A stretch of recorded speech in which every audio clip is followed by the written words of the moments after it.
Cariño al auditorio de Telefórmula, que día el día de hoy, ¿verdad? Gran cariño al auditorio de Telefórmula. Por supuesto, agradezco a quien siguen a través de la radio y las plataformas de internet. Lo que estamos escuchando es al gaitero real despedir a Isabel II. Hoy, allá en Londres, mandatarios, reyes, ministros, embajadores, le dijeron el último adiós a Isabel II. El canciller de la República representó a México. Hace un ratito platicaba con Joaquín López Dóriga y le decía que, bueno, después de la conversación con el rey, que lo vio animado, Carlos III, y que se le hizo una propuesta para venir a visitar nuestro país el año próximo. Veremos si se concreta esta visita del rey Carlos III. Bueno, pues termina pues todo este periodo de luto allá en Gran Bretaña. Se recordará a la reina Isabel II.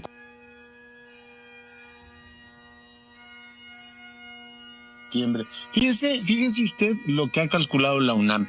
La probabilidad de que ocurran 3 sismos el mismo día es, tome nota, 0.00007. Es decir, es más o menos como si usted gana el melate, gana la lotería y además le llama Mónica Bellucci y le dice: creo que voy a ir a cenar contigo en París. O sea, una cosa así de improbable es lo que ocurrió ahora, y volvimos a tener el día de hoy, 19 de septiembre, día de San Genaro, un nuevo sismo de 7.7. Esto después del simulacro. Tuvimos, Juan, le recuerdo, a las 7:19 tuvimos la bandera mediasta, a las 12:19 el simulacro, y a la 1:04 aproximadamente el terremoto.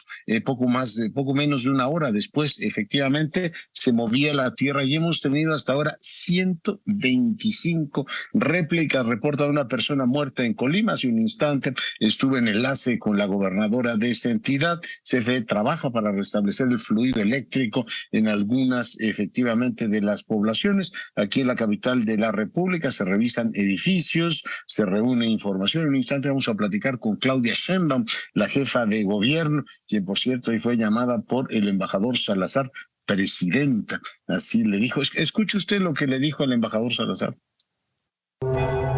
Y esta embajada todavía no tenemos el día fijo cuando se va a abrir, pero ojalá con la ayuda de la presidenta Claudia Sheinbaum y el gobierno aquí. O sea, lo tiene la presidenta Claudia Sheinbaum. Ella sonrió. En más información, el presidente hoy defendió nuevamente su tregua, llamó una vulgaridad mental las descalificaciones del plan de paz. Marcelo Ebrard, quien estará en Nueva York esta misma semana, dice que van a afinar el trabajo, por supuesto, con las diplomacias de otros países.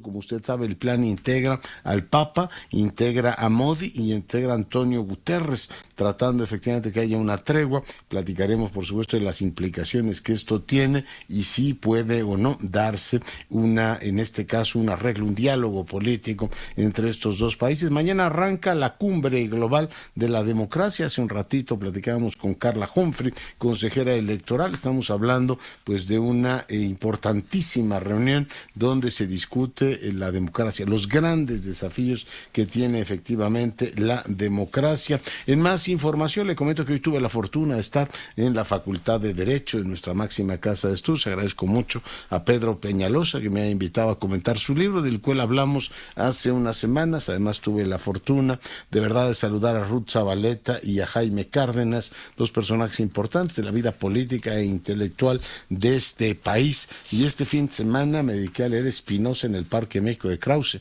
Librazo, ya platicaremos de él. Me permite que hagamos una breve pausa, volvemos. Seguimos con la información. Como le comentaba, hoy se dio el último adiós en este funeral de Estado a la reina Isabel II, un impresionante operativo en el cual es posible aislar 2 elementos o 3 elementos fundamentales. Si usted me lo permite, el mensaje que manda la monarquía es que, y el Estado británico en general, es el profundo amor que la gente le tenía a la reina, o la devoción que le tenía a la institución monárquica. Durante todas las coberturas se hizo hincapié, se señalaba de una manera muy clara que pasaron de 12 a 14 horas. Todos los británicos que querían despedirse de la reina y lo hicieron, tuvieron que pedirle a la gente que lo dejaran de hacer. Segundo, de una manera muy clara, pues mandar el mensaje de que hay continuidad, que las instituciones tienen continuidad, en este caso la monarquía.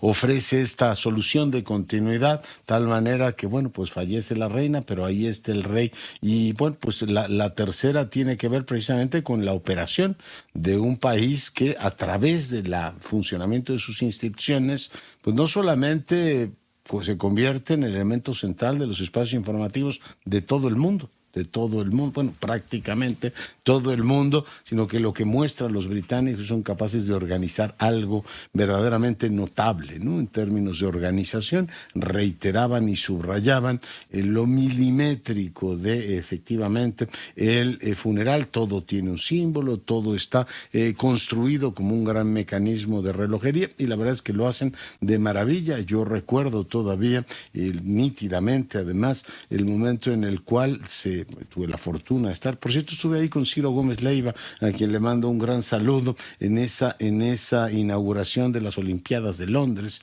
Y bueno, pues el funcionamiento perfecto del soft power británico nos permitió en un momento que James Bond llevar a la reina, ni más ni menos que al estadio donde estábamos reunidos ahí en la inauguración. Todo ello con una, digamos, sincronía casi perfecta, ¿no? Mostrando al mundo que son capaces de organizar eso y pues es motivo, por supuesto, de orgullo. No todos los países pueden organizar algo así. Y lo que ha hecho Gran Bretaña es publicitarlo urbi et orbi, literalmente, es decir, por todo el mundo.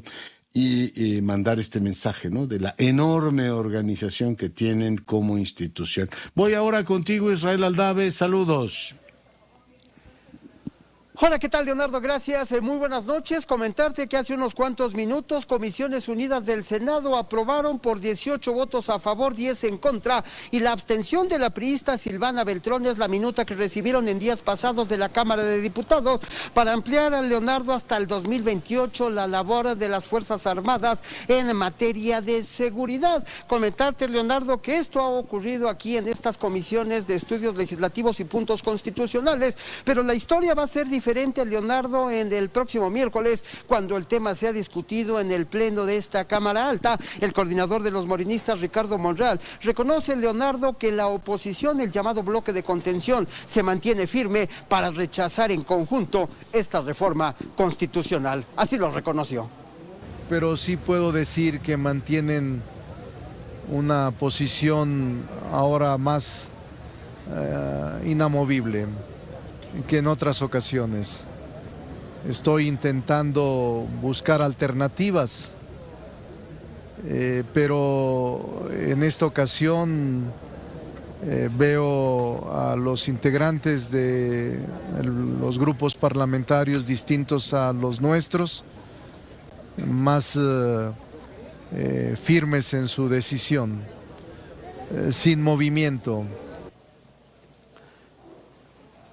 Ahí está, Leonardo. Reconoce Ricardo Monreal que PAN, PRI, PRD, MC y el Grupo Plural se mantienen firmes y que no van a dar su voto, por lo menos hasta esta noche. Han continuado los cabildeos a Leonardo a la par de esta reunión de Comisiones Unidas. Han continuado los cabildeos por parte del también presidente de la Junta de Coordinación Política con los coordinadores de los grupos parlamentarios de oposición. Y hasta este momento, Leonardo, pues se mantienen firmes el PRI, PAN y PRD y Movimiento Ciudadano y Plurales en que no le van a dar su voto, a diferencia de lo que ocurrió, por lo menos en lo que toca a la PRI, como ocurrió allá en la Cámara de Diputados. Aunque sí llama la atención, Leonardo, si me permites comentártelo, esta abstención en su voto en comisiones de la priista Silvana Beltrones no dio argumentos de por qué vota en abstención, pero vamos a ver de qué están hechos los priistas, Leonardo, el próximo miércoles en la discusión ante el Pleno. El reporte que te tengo con las imágenes de Cristian Ramírez. Muy interesante que Beltrones haya optado por la abstención.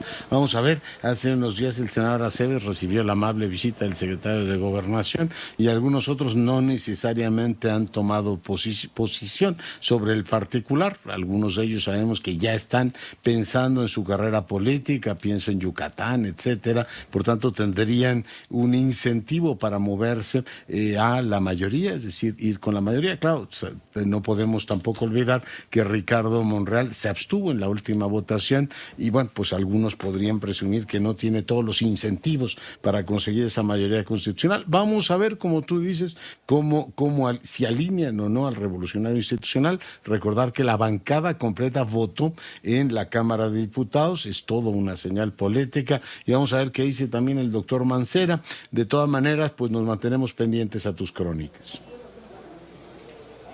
Por supuesto, Leonardo, continuamos aquí muy pendientes. Gracias. Y bueno, pues seguimos, por supuesto, con el tema de el sismo. Le decía que las posibilidades de tener 3 sismos en una misma fecha nos ha tocado a nosotros, que es como ganar la lotería, el melate, y decía yo que te escriba Mónica Bellucci. Bueno, se me salió, ¿no? Que le escriba a quien quiera a usted y le diga te invito a cenar. Es decir, son probabilidades bajísimas y sin embargo ha ocurrido. Volvió a ocurrir el día de hoy y las autoridades pues lo que están haciendo es revisar algunos puntos de la ciudad y de las ciudades en general. Hay una serie de pues fotografías que están circulando en redes sociales. Yo me remito a la versión oficial, a lo que nos dicen las autoridades, y me enlazo con el alcalde de Coajimalpa, Adrián Rubalcaba. Señor alcalde, ¿cómo está? Buenas noches. ¿Qué tal, Leonardo? Buenas tardes, gracias por permitirme estar contigo y con mucho gusto pasarte la información de lo acontecido el día de hoy con el sismo. ¿Qué está ocurriendo? Bueno, supongo que ya ordenó una revisión completa, circulan fotografías del puente del Yaqui, pero cuéntenos, ¿cuál es el reporte que tiene usted, alcalde?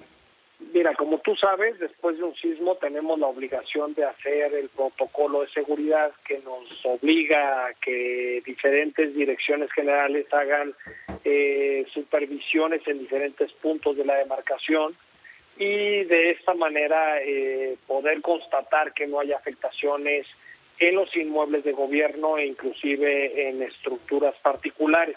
El día de hoy, posterior a lo que fue el protocolo, dentro de los reportes recibimos reportes menores, deslizamientos de barrancas, afectaciones por caída de un árbol, nada mayor. Lo único que nos llamó mucho la atención es precisamente este puente. Es un puente que conecta el centro de la alcaldía Coajimalpa con la zona residencial de Vistahermosa y Bosques de las Lomas. Es un puente que es una vialidad primaria, que es circulado por muchos vehículos durante el día y que hoy presentó una afectación en uno de sus costados, en donde se aprecia claramente un quebrantamiento de lo que es el concreto al exterior del puente, y después cruza esta grieta a todo lo ancho del puente por los 2 carriles de movilidad que tiene en la parte alta. Una vez revisado este puente por personal de Protección Civil y por personal de la Secretaría de Obras de la Ciudad de México, que así lo ordenó, entiendo, el secretario de Obras de la ciudad, pudimos darnos cuenta que pues nos vemos obligados a cerrar este puente hasta que un director responsable de obras nos dé la oportunidad de conocer más a fondo cuál es la afectación. Está cerrado, por tanto. Vamos a estar cerrados los próximos 2 o 3 días, en lo que se determina por el DRO ya formalmente a través de un dictamen si la afectación es mayor o menor. Sin embargo, pues no podemos arriesgarnos a permitir la circulación de vehículos, pese a que es un puente altamente circulado por los vecinos de la demarcación. Sí, lo es. ¿Algún apunte más, alcalde? Pues eso sería todo.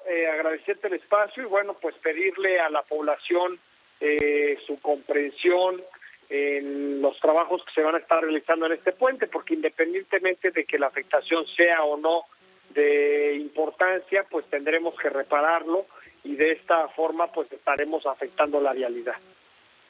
Muy bien, pues muchas gracias por el enlace, muy buenas noches. Bonita noche, hasta luego. Igualmente. Y vamos ahora con Salomón Chertorivsky, como todos los lunes, a su comentario. Diputado, ¿cómo estás? Hola, querido Leonardo, pues en un lunes difícil, ¿no?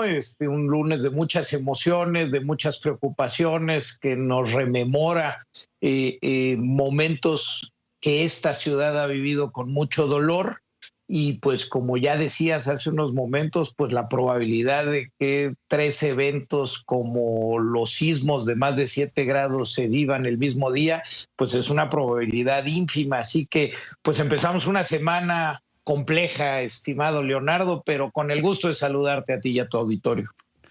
¿Qué tema ponemos sobre la mesa, Salomón?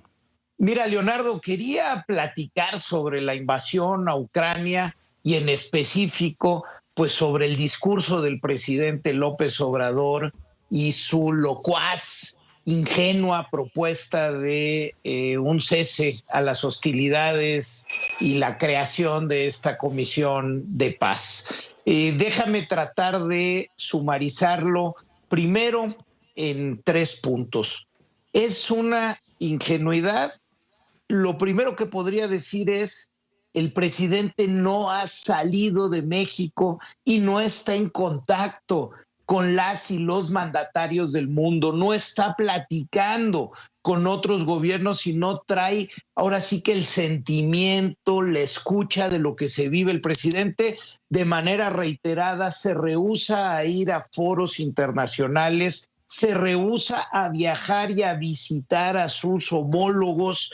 Esta misma semana, la próxima semana, no irá a la Asamblea General de Naciones Unidas, y eso te deja fuera de la sensibilidad de lo que está sucediendo en el mundo. Segundo, el presidente no conoce, no le han explicado, no tiene fuentes certeras de la situación que se está viviendo con la invasión de Rusia a Ucrania.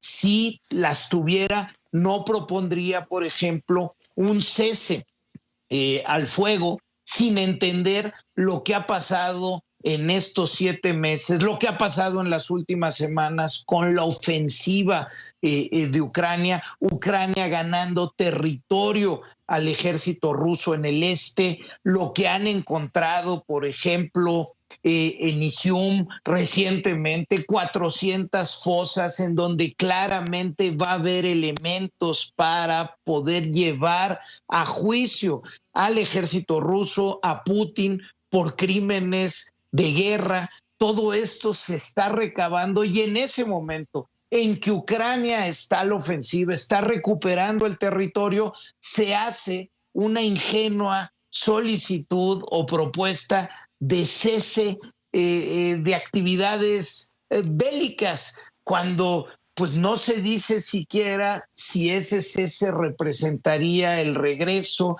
a las fronteras que se tenían antes del 24 de febrero, o cómo los ucranianos en este momento están hablando que cualquier acuerdo de posible paz se tendría que regresar a las fronteras incluso antes del 2014, cuando la invasión a Crimea. Insisto, no está entendiendo, no le han dicho, no le han explicado la situación que se vive en esa parte del territorio, echa culpas a la OTAN o a otros países, o por lo menos deja ver ese pedazo. Tercero, lo platicabas hace un ratito con Óscar Aguilar, pues no le entendió, no le explicaron las piezas diplomáticas, es decir, para poder pedir la conformación de una comisión de paz, pues de entrada se tendría que platicar con los involucrados o con los integrantes de esa comisión de paz. Claramente no se ha dialogado con ellos, no se les preguntó antes si estaría dispuesto, y peor, en términos y en el ejercicio diplomático de calidad, para poder llegar a anunciar siquiera el inicio de negociaciones, de diálogo por la paz. Hay mucho trabajo hecho con anterioridad, hay meses de diálogo entre las partes para saber dónde estarían los comunes denominadores o las posibilidades de encontrar un acuerdo, y se hace público una vez que se sabe que hay una posibilidad de acercamiento, Leonardo. Ahora bien, con esta ocurrencia del presidente, que además, mira, se da en plena en pleno evento de la celebración de nuestra independencia, cuando Ucrania está luchando por la independencia, el día que debemos de celebrar los valores por los que los ucranianos están luchando, sale con esa ingenuidad y por eso la reacción pública de Ucrania. Pero déjame decirte, como tú recordarás, algunos legisladores fuimos a Ucrania, hemos tenido llamadas y comunicación de las autoridades ucranianas en donde nos hacen ver que lo que el presidente propone es una locura y nos preguntan de dónde sale esto y nos insinúan con todas sus letras que parece una propuesta dictada por el Kremlin. Con todo ello, Leonardo, pues dejamos de lado el o los hechos que nos tendrían que llevar a tomar determinaciones como país que hasta el día de hoy no hemos tomado. Por ejemplo, sanciones económicas, pedir a las empresas mexicanas que todavía tienen actividad comercial con Rusia que lo dejen de hacer, irnos a temas realmente mucho más específicos, por ejemplo, que el presidente López Obrador pudiera tener un diálogo con el presidente Zelensky para conocer de primera mano lo que está sucediendo. Termino. En próximos días, los legisladores que fuimos a Ucrania presentaremos un informe de lo que vivimos allá y con algunas recomendaciones de por dónde el gobierno de México tendría que transitar. Además de ello, la próxima semana tendremos la visita de 3 diputados ucranianos que de primera mano nos podrán contar lo que ahí se vive y cuáles son los propios planes de los ucranianos para enfrentar los tiempos que vienen, Leonardo. Ya. Oye, esa es, digamos, la faceta internacional que describes muy bien. El presidente lo que hizo fue pues lanzar un discurso, después un par de tweets muy confusos este fin de semana, y hoy terminó diciendo que es una vulgaridad mental el que se descalifique su plan de tregua sin que haya habido artículos explicando los alcances, muestras de interés por parte de, en este caso, Ucrania y Rusia, de que les interesa una mediación, en este caso auspiciada por México, con el mismísimo Papa y con el mismísimo Modi, que tampoco han mostrado en estos momentos ninguna intención de caminar por eso. Pero mi impresión es que el presidente lo que quería era nuevamente resolver un tema interno y un asunto de narrativa. Es decir, yo ya propuse un plan de paz, igual que el año pasado propuso la fraternidad universal, pero los conservadores o los reacios a reconocer mi brillo y mi proyección son los que se encargan de que esto no avance. Y con esto resuelve su narrativa interna, Salomón.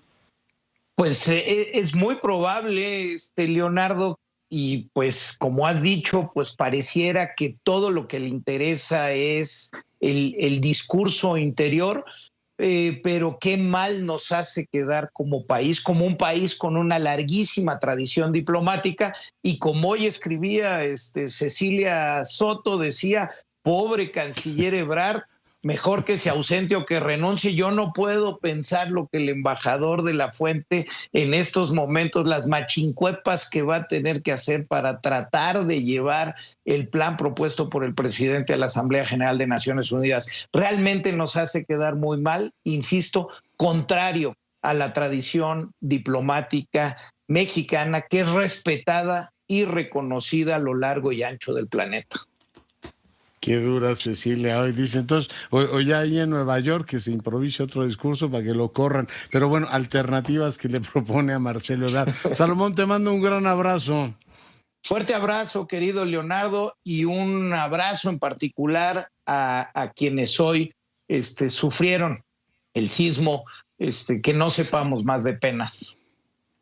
Te mando un abrazo. Salomón Chertorivsky, para fortuna nuestra, todas las semanas en este espacio. Y voy ahora con Eduardo Borges, el director de Transparencia Mexicana. Él también, para fortuna nuestra, está en este espacio todos los lunes. Eduardo, ¿cómo estás? El afortunado soy yo, Leonardo, de poder compartir este espacio contigo y con el auditorio. Cuéntanos de qué vamos a platicar hoy. Mira, yo escuchando hace un momento a Salomón, escuchándote a ti, escuchando mucho de lo que estamos discutiendo como país, pues no cabe duda que hay temas nacionales y de corte internacional que deben de llamar nuestra atención, que obligan al análisis, a una reflexión y a la crítica, por supuesto. Pero siento, Leonardo, que a veces al enfatizar solo los temas nacionales, estamos dejando de ver cosas que están pasando en los estados. La seguridad es un recordatorio permanente, ¿no?, de que las grandes discusiones de Palacio Nacional no ordenan a la República que se mueva en paz, que las cosas ocurran tal y como le gustaría al Ejecutivo Federal, que tiene su propia dinámica el país en términos territoriales y en términos estatales. Y también creo que hay cosas interesantes que no estamos viendo porque estamos pues correctamente interesados en la dinámica nacional, pero que no llegamos a escuchar. Y quería compartirte un ejemplo de algo que me parece rico. Hace más o menos 35 años, Porto Alegre, una ciudad en Brasil, empezó a cobrar renombre y fama internacional por la figura de los presupuestos participativos, que no es otra cosa sino la posibilidad de que la comunidad pueda participar directamente en la definición de sus prioridades presupuestales, que pueda darle una orientación y un sentido al gasto público a nivel de las ciudades o de los municipios del mundo. El ejemplo de Porto Alegre se fue replicando en muchos países y hoy es pues visto como una práctica recurrente, ¿no?, a nivel municipal. Y hace apenas unas semanas en Guadalajara, aquí en México, por primera vez en la historia del país, se sometió a consulta qué querían vigilar y auditar los habitantes de ese municipio del estado de Jalisco. Mientras que Porto Alegre se había concentrado en el tema del presupuesto, aquí se están concentrando en el tema de la vigilancia y de la control del gasto público, no solo definir en qué gastar, sino vigilarlo. Y aunque es un primer ejercicio que todavía seguramente podrá mejorar en los próximos meses y años, le da un poder a la comunidad que no habíamos visto en el país, que es la posibilidad de decidir qué quieres que se audite, que se controle, que se revise con particular ahínco, y empiezan ya a haber resultados. Están por presentarse los resultados de este ejercicio, pero es muy interesante cómo la población quiere que haya un mayor control sobre el gasto de las policías, no solo sobre temas de seguridad, sino sobre cómo gastan las policías, en qué se invierte el dinero. Están preocupados y en serio por los programas sociales. Podrías decir que porque son beneficiarios, pero también porque creo que es un tema que les preocupa, que la política social no solo sea discursiva, sino que se audite, que se revise, que le llegue a las personas.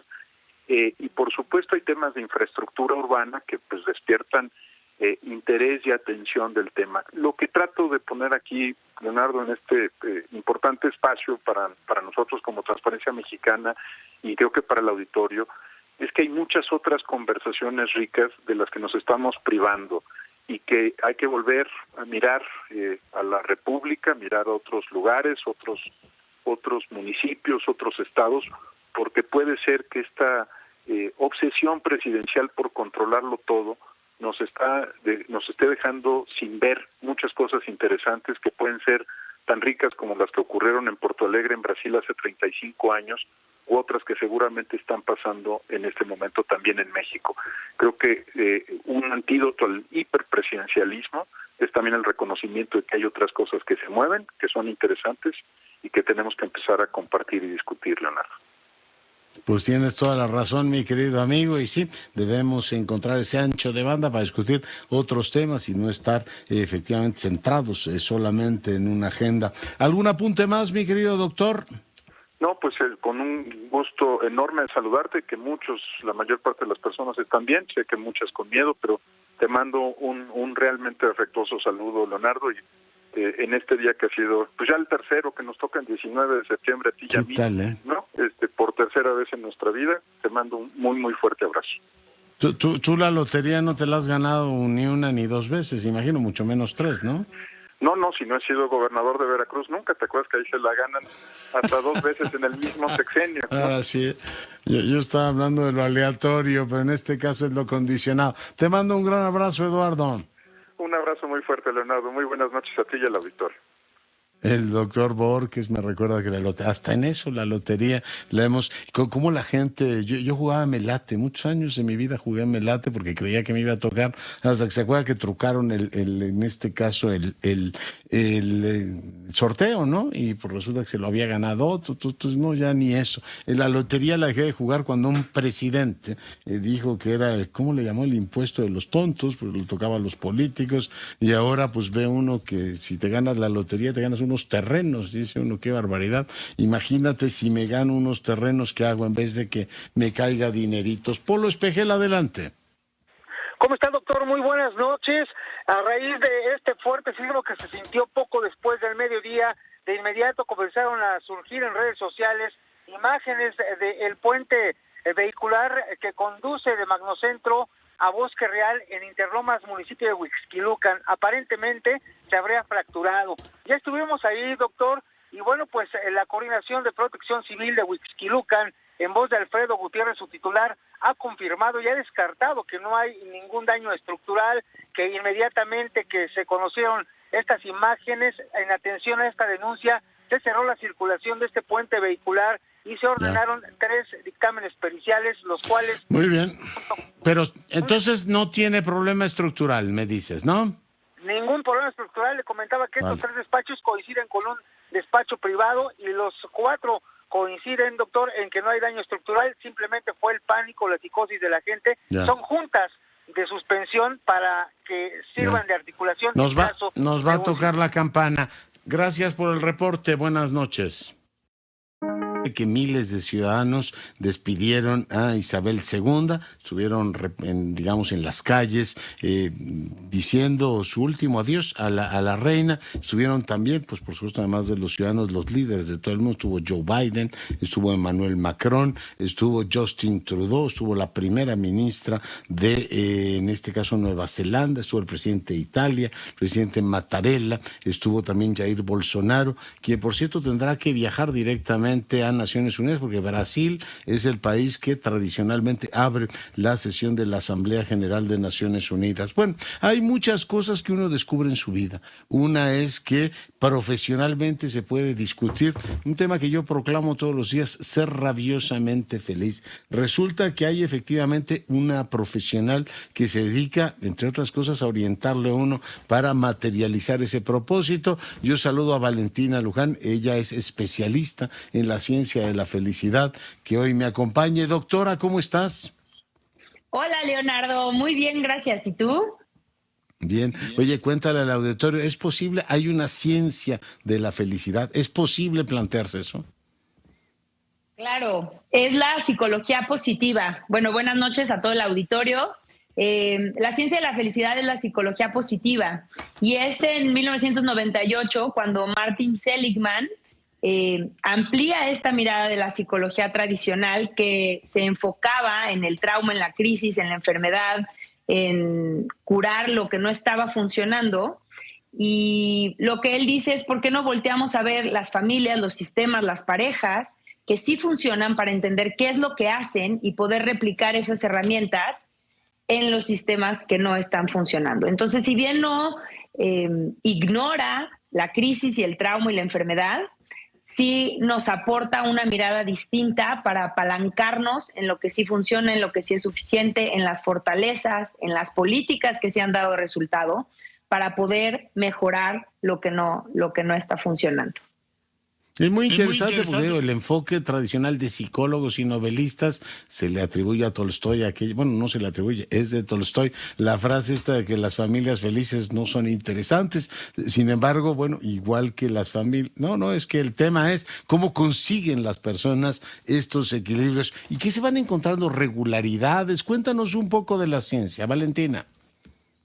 Sí, lo que hace la ciencia de la felicidad es ayudarnos a aumentar nuestras probabilidades de éxito cuando implementamos algún esfuerzo de manera intencional y consciente para vivir mejor. Porque al haber sido sometidas estas herramientas a la rigurosidad de un método científico, pues la verdad es que vamos a la segura. Entonces, lo que creo que es muy importante es primero entender que la felicidad no es estar contentos todo el tiempo, eso es estar feliz. La felicidad es esta idea ambiciosa de construir en nuestra vida sistemas, cimientos, andamiajes que nos permitan disfrutar de bienestar de largo plazo. Entonces, a mí me gusta mucho un modelo de mi maestro, el doctor Tal Ben-Shahar, que es el modelo Spire, en donde ve al ser humano como ser integral. Entonces, no se enfoca nada más en la parte de placer, que sería el bienestar emocional, ni en la parte de propósito, que sería el bienestar espiritual, sino que considera otras 3 áreas, que es el bienestar físico, que tiene que ver con el autocuidado, el bienestar intelectual, que tiene que ver con alimentar esta curiosidad natural que tenemos los seres humanos, con el aprender cosas que nos interesan, y tiene que ver con el bienestar de las relaciones, con construir un vínculo sano con nosotros mismos y después con las demás personas, siendo este último el predictor número 1 de felicidad en los seres humanos. La calidad de las relaciones que tenemos con la gente que nos importa es el predictor número 1 de felicidad en los seres humanos. Entonces, entender la felicidad de manera integral es muy importante, porque la ciencia de la felicidad a lo que nos ayuda es a aprender cómo vivir mejor y cómo realmente ir a la segura cuando tratamos de implementar y de trabajar en estos esfuerzos para vivir mejor. Ya. Oye, no es estar sonriendo por ahí bobaliconamente, y bueno, es una cosa bastante más compleja que busca todos estos equilibrios. Yo tengo que confesar que me sometí a terapia de la doctora Luján, y bueno, una parte de la misma va a hacerse pública por lo que sirva, ¿no? Porque las experiencias de los demás nos ayudan, Valentina, a entender, pues no solamente nuestra propia circunstancia, sino a hacer proyectos para organizar efectivamente mejor nuestro plan de vida. Exactamente, y justo eso es lo que busco en esta segunda temporada del podcast de Valentinamente Feliz, acercarle a los mexicanos historias que los inspiren, que les den esperanza, que los hagan creer que de verdad pueden dejar de sobrevivir su vida, que no tienen que resignarse a vivir infelices y que esté en sus manos pues usar herramientas y llevar a cabo esfuerzos que los hagan vivir mejor. Entonces, en esta segunda temporada, en la que mañana estrenamos el episodio contigo, Leonardo, muchísimas gracias. Lo que busco es traer historias inspiradoras. No, quedó increíble. Ya me dirás si te gusta tanto como a mí. Da nervios que la doctora te entreviste. Oye, yo creo que es un tema para mí, por supuesto, deslumbrante, ver cómo efectivamente un cambio de óptica te puede llevar a elementos tan positivos, y ya lo estaremos viendo. Valentina, que seas Valentina o rabiosamente feliz, lo que tú prefieras. Bueno, las dos cosas. Rabiosamente feliz. Muchas gracias, Leonardo. Oye, pues pendientes, ahí está el podcast para que usted lo consulte, vale muchísimo la pena. Valentina, muchas gracias nuevamente, y bueno, pues seguimos por supuesto con el argumento del día de hoy, un terremoto nuevamente en el país, un terremoto de 7.7 con epicentro muy cerca de las costas de Michoacán, una situación que ciertamente ha llamado la atención por la frecuencia, por la repetición el día 19 de septiembre. Vamos a Michoacán, de hecho, con Marcos Morales. Marcos, adelante. Doctor, muy buenas noches. Un gusto poder saludarle e informarle que hasta el momento no se han registrado pérdidas humanas luego del sismo que sacudió la tierra michoacana durante esta tarde. El reporte es de múltiples daños estructurales, principalmente en viviendas, edificios públicos e infraestructura carretera. Protección Civil de inmediato desplegó al personal a las zonas afectadas para atender esta contingencia. Además, sumaron elementos de la Guardia Civil, Guardia Nacional, Secretaría de Marina y del Ejército Mexicano. De forma preliminar, se tiene registro de deslaves en la carretera Tepalcatepec-Cualcomán, Chinicuila-Cualcomán y Aquila-Coahuayana, donde ya se elabora para reabrir el libre tránsito. En Tepalcatepec, Chinicuila, Coahuayana, Aguililla, Cualcomán y Aquila hay afectaciones en la infraestructura hospitalaria, en viviendas, comercios, templos y escuelas. Suman 16 los hospitales que presentan daños en la estructura de sus inmuebles. Además, se han suspendido las clases para el día de mañana en todos los sectores, principalmente en la costa sierra, de manera preventiva para evaluar cada una de las instalaciones. Se prevé que por la mañana en Apatzingán el gobierno del estado dé un recuento acerca de los daños que se tienen para la entidad michoacana, doctor. Muy bien, pues estamos atentos a la información. ¿Algún apunte más? Únicamente esta situación de las carreteras, la siglo XXI ya reabierta, se retiró una enorme roca y las otras son carreteras estatales, comunican principalmente de Cualcomán hacia el estado de Colima. Muy bien, pues gracias Marcos, seguimos pendientes de esa información, como le había comentado, pues tenemos información también de que aquí en la capital de la República, hace un ratito platicábamos con el alcalde de Coajimalpa y nos decía que el puente del Yaqui está cerrado hasta nuevo aviso mientras lo revisan. En un momento más regresaré con Polo Espejel para que nos amplíe la información del puente de Interlomas, el puente de Interlomas allá en Huixquilucan, o a ver si tenemos ocasión de hablar con la alcaldesa de Huixquilucan para que nos lo diga directamente. Bueno, voy ahora contigo, Roberto Macías, adelante. Hola Leonardo, buenas noches, te saludo desde la capital colimense. Pues comentarte que sigue la búsqueda de este hombre que quedó atrapado en un gimnasio de la ciudad de Manzanillo. En el lugar se encuentran elementos de protección civil con perros de rescate, quienes están, pues bueno, tratando de dar con el hombre que le cayó encima, pues esta estructura en el segundo piso de un gimnasio allá en el puerto de Manzanillo. ¿Sí? Bueno. Sí, dinos, te estamos escuchando. Sí, eso es lo que tenemos hasta este momento. El gobernador informó hace algunas 2 horas que iban a estar pues atentos a lo que surgiera, sobre todo en el puerto, que es el municipio que más ha sufrido daños estructurales y en distintos edificios, tanto pues en universidades, en escuelas públicas y privadas. Esto pues es información que, te repito, la gobernadora dio a conocer junto con Protección Civil, ya que se sostuvo una reunión de última hora de emergencia con la Mesa de Coordinación para la Construcción de la Paz y la Seguridad, y ahí pues se abordaron todos estos temas y cómo estarán trabajando. No habrá clases, como ya lo he mencionado, el día de hoy y mañana, y tanto en universidades del Estado como en las escuelas pertenecientes a la SEP. Muy bien, pues muchas gracias por el reporte. Gracias a ti, Leonardo. Gracias. Bueno, pues ahí lo tienen. El día de hoy, pues tuvimos esta sacudida, una hora poquito antes de una hora del simulacro. Me enlazo ahora con la alcaldesa de Álvaro Obregón, Lía Limón. Alcaldesa, ¿cómo está? Hola, Leonardo, qué gusto saludarte y un saludo a toda tu audiencia y espero que todos los que nos escuchan estén con bien. ¿Qué reportes tiene? ¿Qué le han dicho? Mira, estuvimos verificando después del sismo, verificando la parte alta, la parte media, la parte baja y afortunadamente, pues ahora sí que sin ninguna mala noticia, sin ningún percance. De todos modos, bueno, pues seguiremos verificando. Sí tenemos reporte de diversas alertas sísmicas en diversos puntos que no sonaron y que estaremos reportando a la instancia conducente en el gobierno de la ciudad para que tome medidas, porque sí es un tema pues muy importante, pero hasta ahorita no nos han reportado daños afortunadamente. Tuvimos, bueno, obviamente algunas personas con algunas crisis nerviosas, pero pues afortunadamente pues la alcaldía está en calma, en buenas condiciones. Estuvimos verificando ya también los puentes de la parte alta, por aquel de Coajimalpa y de Huixquilucan en los que reportaron daños, y nosotros hace un momento hablaba con el alcalde de Coajimalpa, me decía que el del Yaqui estará cerrado estos días, alcaldesa. Así es, y también la alcaldesa de Huixquilucan reportaba otra problemática similar. Nosotros estuvimos verificando la parte alta, los puentes de la parte alta, y bueno, todos, pero primero los de la parte alta porque justamente pues están cercanos al de Coajimalpa y al de Huixquilucan, y sin novedad no tenemos identificado ningún riesgo hasta el momento. Pues me alegro. Alcaldesa, está el tema de las lluvias, ¿no?, que han pegado duro en la demarcación. ¿Hay algún reporte sobre eso?